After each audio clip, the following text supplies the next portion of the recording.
Hello, thank you for joining me for Breaking It All Down. I'm Count Zero, and before I begin this review, I have a very important public service announcement. The city that this review takes place in is the city of Istanbul. It is no longer to be referred as Constantinople. It has not been called Constantinople for quite some time. So, just as a reminder, it's Istanbul, not Constantinople. Thank you. And now on with our review.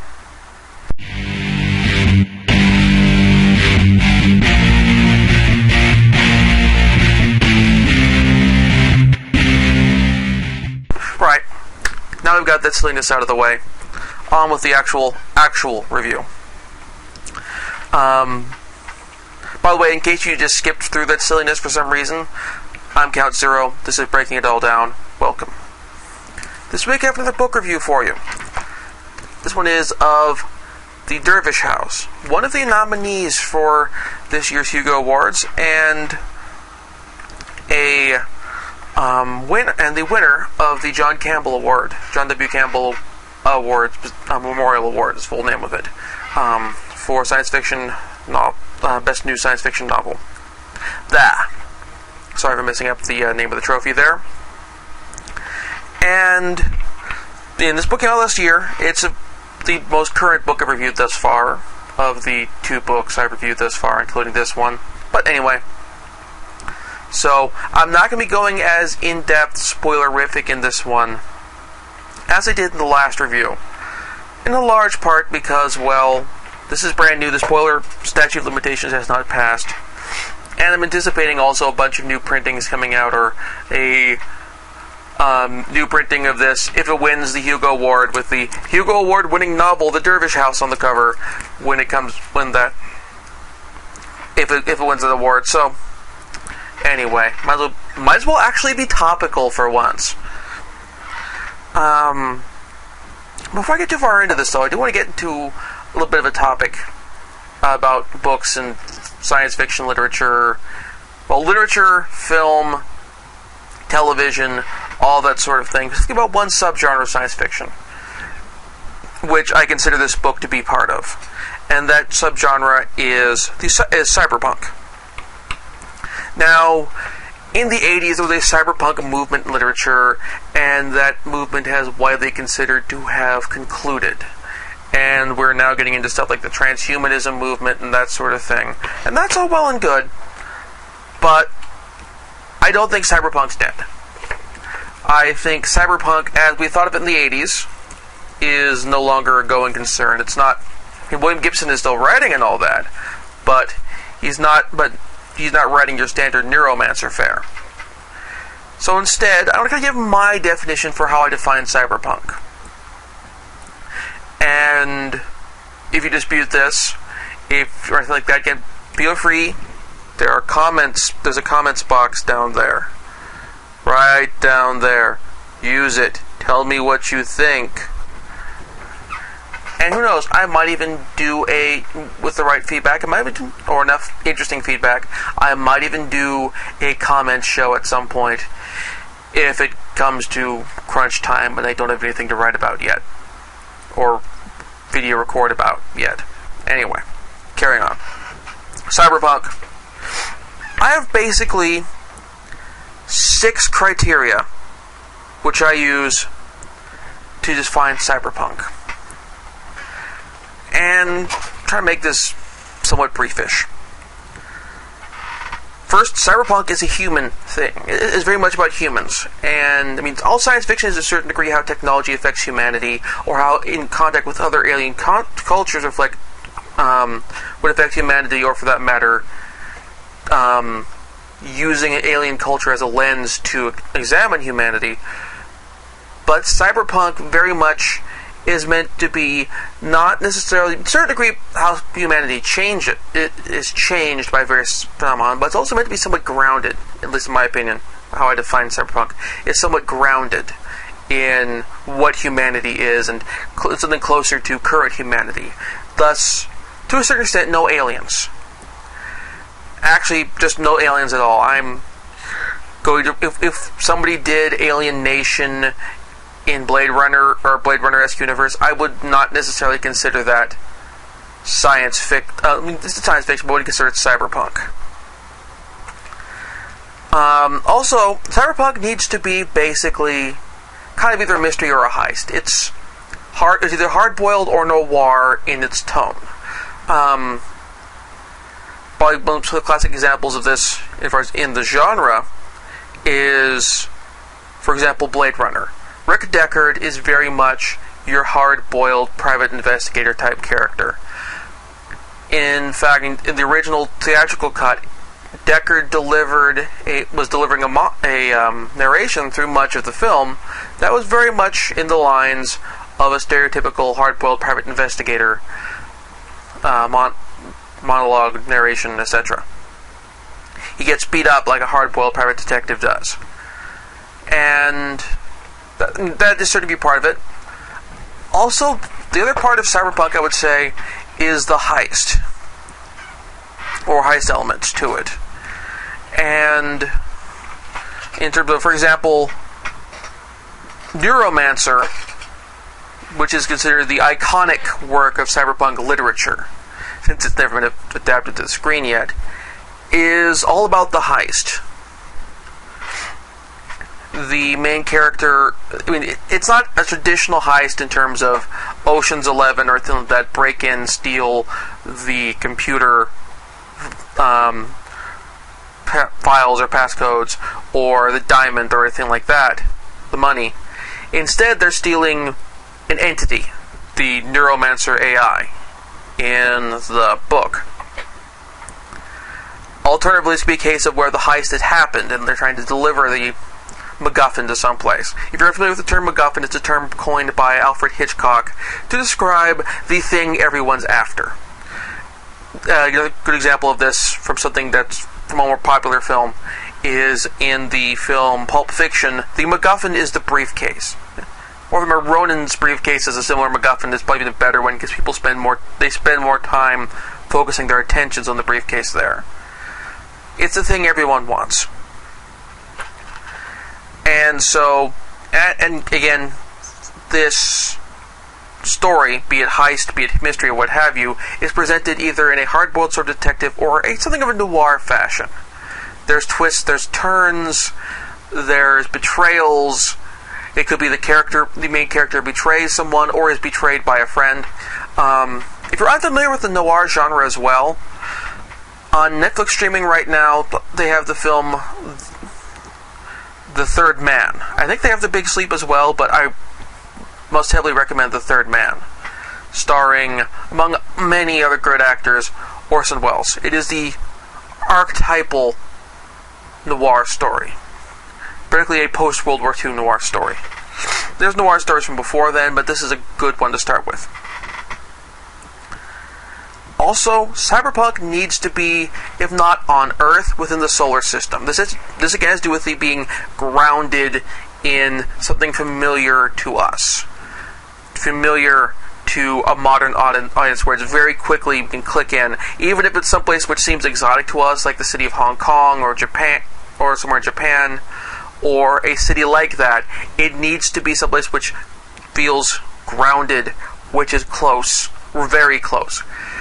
Even if a story is set on Mars, like for example, the anime Armitage of the Third, it's still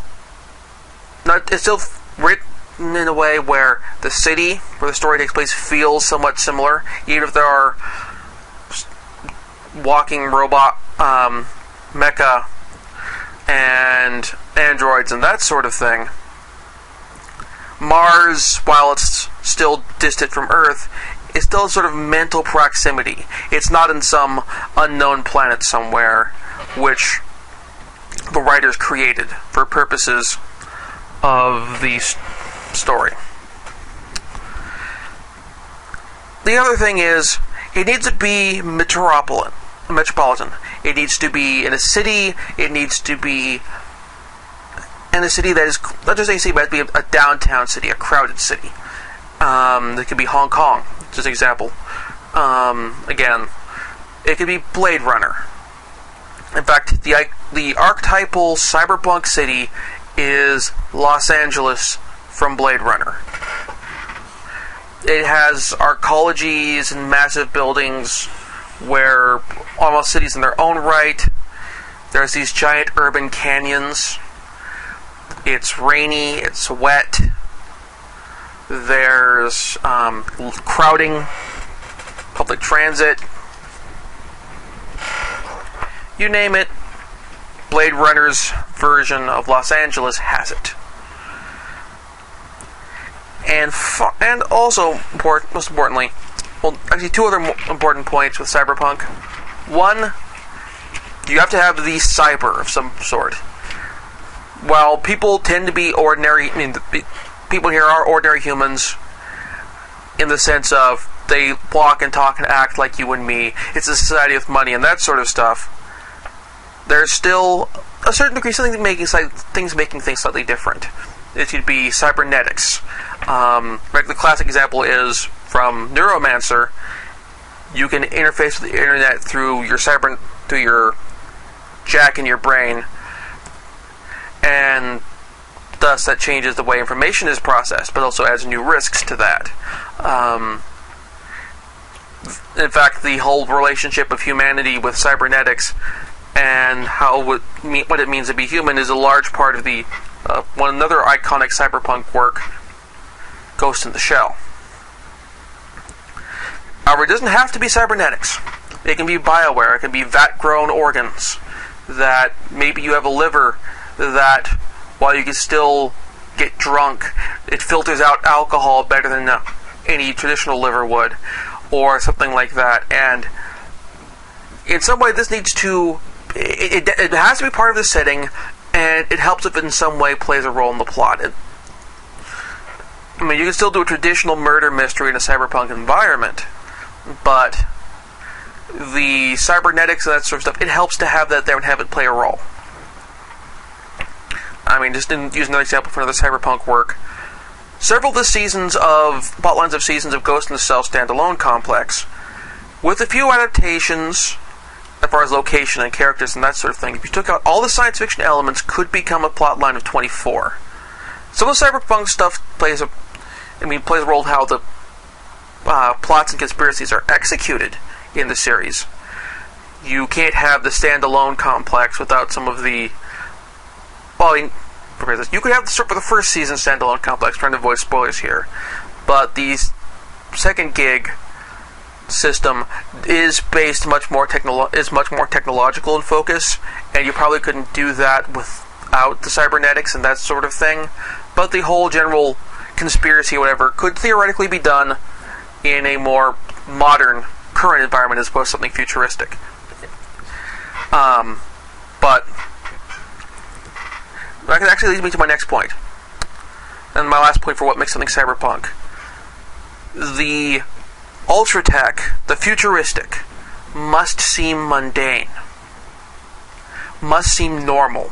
And it's not a case of a future where there is no rich and poor. It's not a post-scarcity society where everywhere there are no haves or have-nots, everyone can have without risk of running out. There are still haves, there are still have-nots, but just that the technology is more accessible, and that perhaps while everybody has a smartphone and can access the internet through a smartphone, you still have poor people, you still have rich people, there are still people who have to scrape by to get food, but the technology's gotten more accessible. The modern concerns of life are still there. That's my definition of cyberpunk, basically. It's the future, but it's not too far in the future in terms of technology. Even it is very far in the future with cybernetics and neural interface to the internet and that sort of thing. It doesn't feel that far in the future from how they depict it, and from the daily life concerns of the people isn't too far from where we are now. This leads us to the book itself. And the book itself is in the not too distant future. They go most of the way throughout the book without giving a date, and that's for the best. many really good works of science fiction have become incredibly dated because of the use of essentially dating to date themselves. They end up dating themselves. You know what I mean. Probably the iconic example of this, of course, is 2001: A Space Odyssey. We are now in the year 2011. And we have a space station in orbit. We don't have regular commercial flights up there. We have no moon base. We haven't discovered a giant monolith on the moon buried underneath the ground. We haven't sent manned expeditions to Jupiter. And actually, considering the next volume of the series, 2010, has also passed, Jupiter has not turned into a second sun, bringing our solar system into something of a binary star system. And that's putting aside the fact that both books still have the Soviet Union persisting. So, it is smart on the part of the writer, Ian McDonald, to remove the date from the equation. And instead, if anything's going to cause the work to not hold up in hindsight, it's less going to be related to, the year 2027 has passed, or what have you, and we haven't gotten our flying cars yet. Instead, it's a case where perhaps the geopolitical thing has changed, but the technology level of the book, whatever, hasn't happened. Perhaps the European Union becomes the Eurasian Union, and thus that no longer becomes elements of the book related to that becomes a moot point. Or perhaps Iran becomes a more secular government, for example.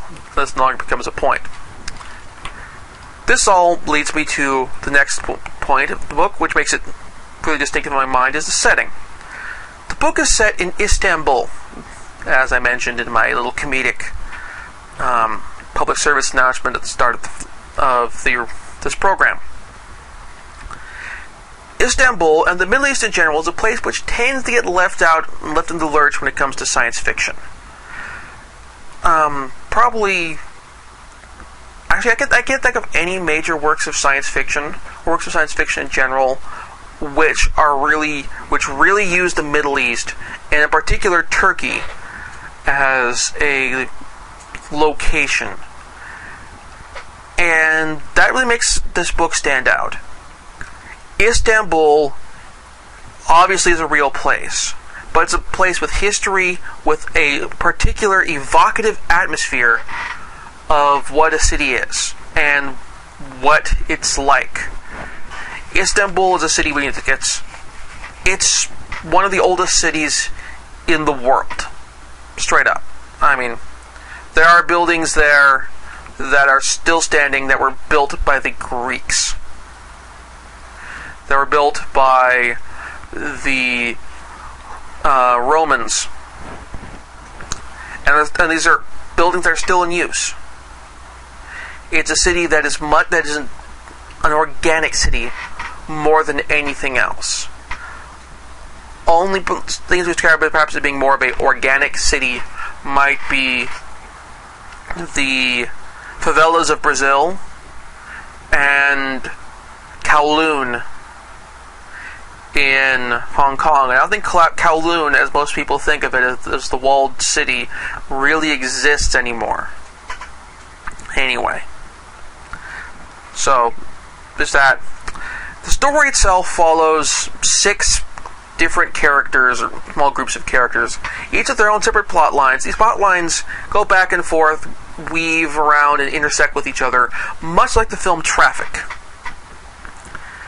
And I'm not going to give the names of the characters, not because I don't want to do spoilers on this, but because, with the sole exception of one character who's Greek, all the characters here are Turkish, and there's funky things with how you pronounce words in Turkish. And I'm not going to try to mangle these. I'll give myself a moment to embarrass myself with pronunciations of Turkish at the end of this review, but I'm not going to try and mess around with the names. The 6 plot threads are: 1 is a 9-year-old boy who witnesses a terrorist attack where Only one person is killed, the bomber. No one else is wounded. And there is no major catastrophic damage. And so he becomes basically a boy detective using his various nanobot toys he has to investigate this. And he has to use these nano proxies, nano drone proxies, because he has a heart condition where if he hears a sudden noise can basically give him a heart attack and kill him. So he has to have earplugs in his ears.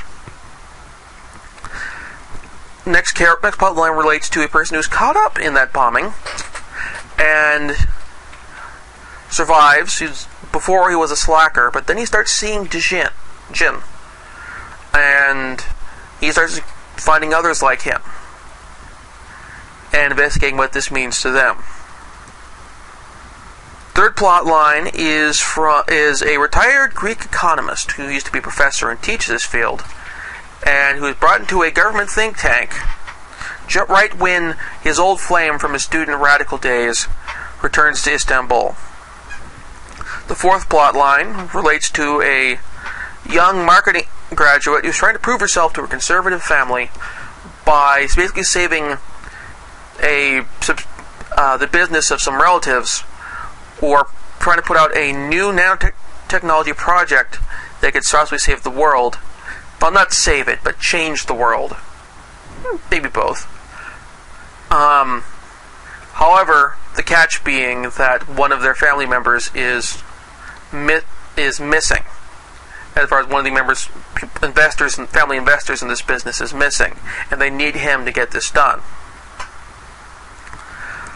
Plotline 5 next plotline relates to a group of rogue energy traders who are full plan to illicitly sell Iranian natural gas on the European market.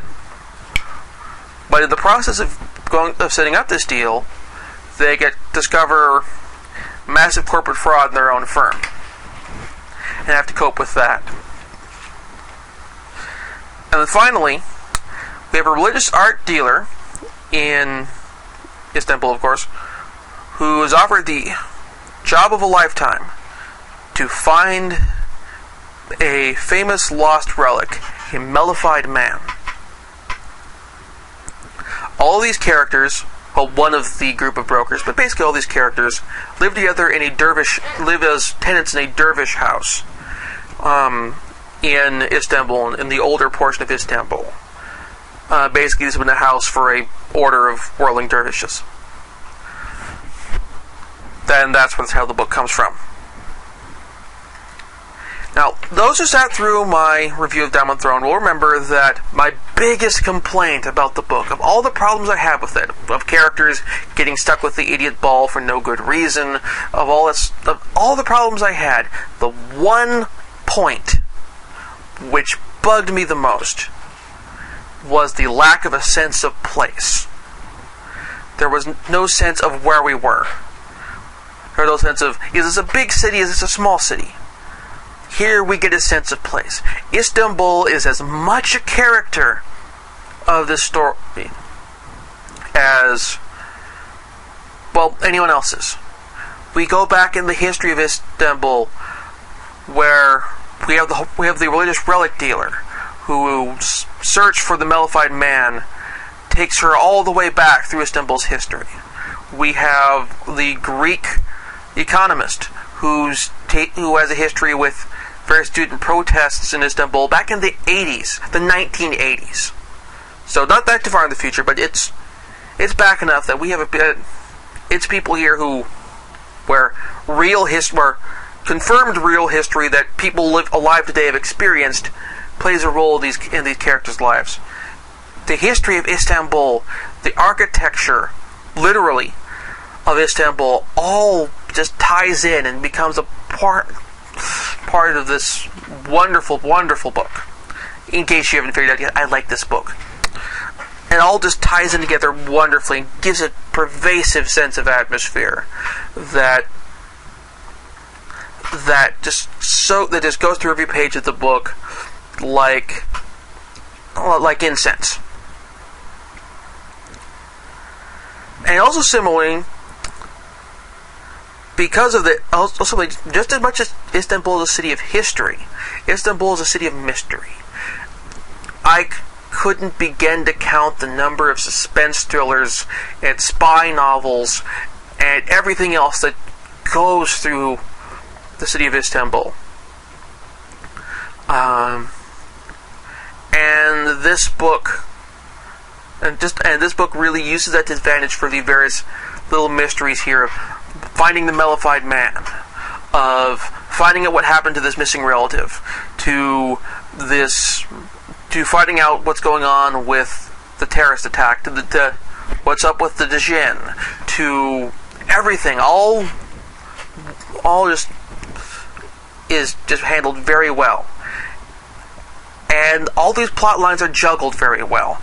No one plot line is left hanging up in the air for too long, and no plot line is dwelled on for too long before moving on to the next one. So we, the readers, always keep wanting to know what happens next and what's going on with these plot lines. And we move through them at just the right pace that we don't lose track of what's going on. We still know where everyone is. We know where the players are. We know what their aims are. And this keeps things moving smoothly. And it just works really well.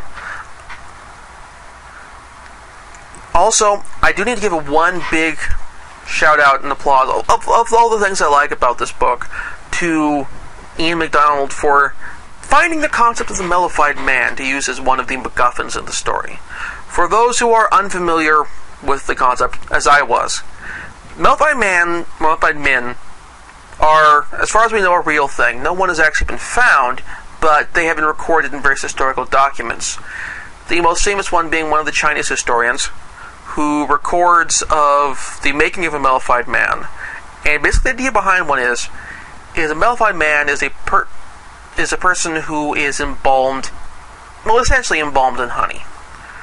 And then their casket, the mummified casket, is sealed, the date's put on it, and it's supposed to remain sealed for 100 years.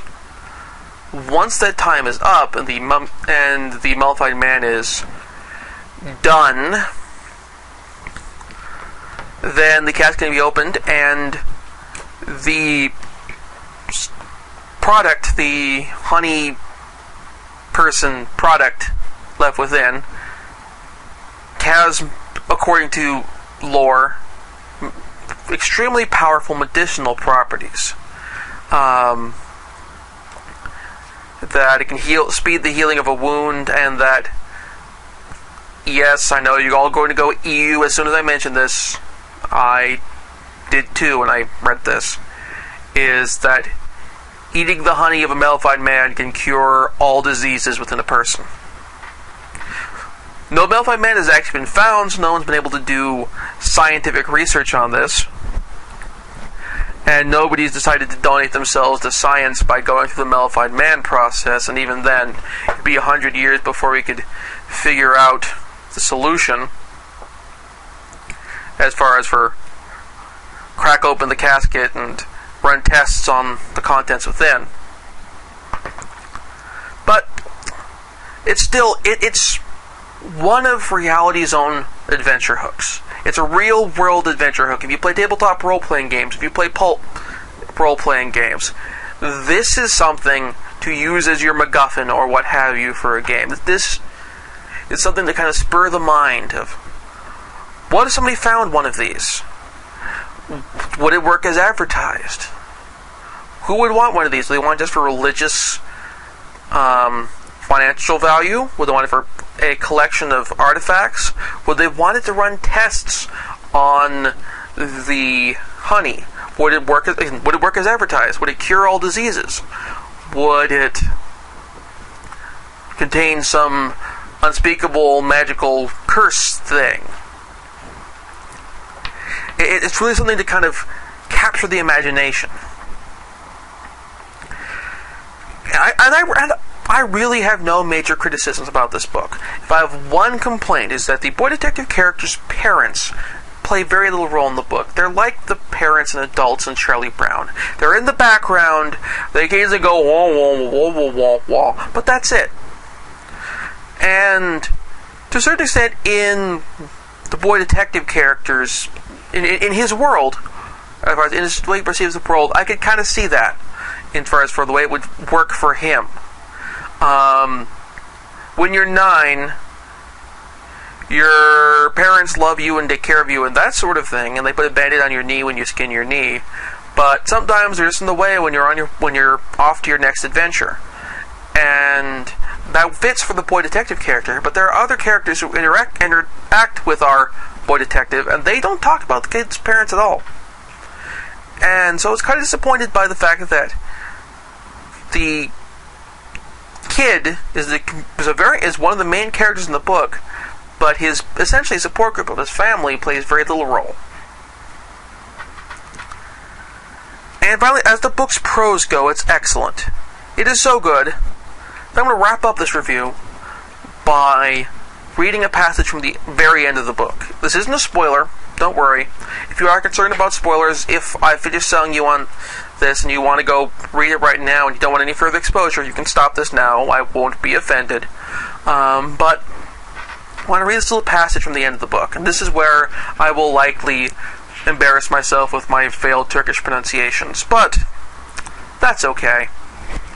That's what this stuff is here for. Yeah, this is the last lines of the book. Yeah, no spoilers. This is the azan calling a kindi from the minarets of 3,000 mosques of Istanbul. This is a stork spiraling up on the thermals high above the corporate towers of Levant and Maslak. This is an atom of carbon bonded to 4 hydrogen atoms, star-forged, hurtling through the gas pipelines beneath the Bosphorus towards Europe. This is a mellified man, sleeping on a bed of honey until the trumpet of Israfil wakes him.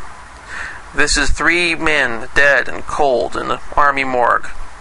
This is the little virgin of Saint Panteleimons, spreading her protecting veil over the 20 million souls of Europe's greatest city. This is lovers in a rented room, washed by the sound of the sea. This is the storm of the turning windmills, singing in the lines of the sky sails, licking the water of the Bosphorus to restless cat tongues. This is the secret name of God, written across Istanbul in letters too great and yet too small to be comprehended. This is the stir of jinn and rememberings, which are not as different as humans think, in the twilight of Edem Deed Square, outside the old Dervish House. This is the turn, this is the whirl, this is the dance that is woven into every particle of the universe.